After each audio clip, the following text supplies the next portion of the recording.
Mukavasti on jo porukkaa paikalla näin aamutuimaan ja uskon, että tästä porukkaa pikkuhiljaa lisääntyy. Tuolla oli vielä aamupalalla ainakin jonoksi asti porukkaa, että varmaan tästä pikkuhiljaa tulee porukkaa koko ajan enemmän ja enemmän.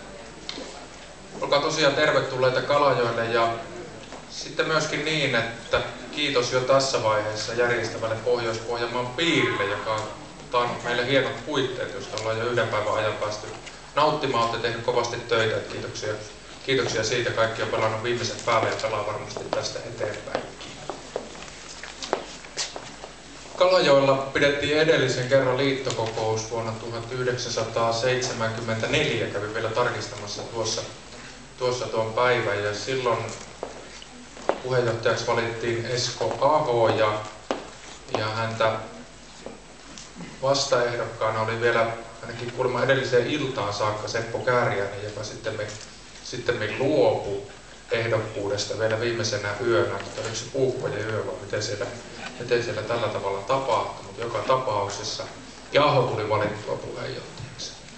Jos ihan jännä nähdään tästä päivästä sitten 35 vuotta eteenpäin, että kumpi on Aho ja kumpi on Kääriäinen, ja kuka on Aho ja kuka on Kääriäinen ja kuka missäkin tehtävässä toimii. Todennäköisesti se kehitys vaan niin kehittyy, että mekin 35 vuoden päästä niin sellaisia tehtäviä on päästä. Mutta sitä ennen tarvitaan paljon rohkeaa haastamista, kyseenalaistamista, uudelleenajattelua, josta ajattelin puhua vähän enemmän sitten tuossa omassa poliittisessa katsauksessani ja tästä tehtävästä käsin viimeisessä puheenvuorossa, jonka käytän tuossa reilun tunnin kuluttua, kun tervehdykset on saatu tervehdyttyä ja ollaan saatu ansiomerkit jaettua.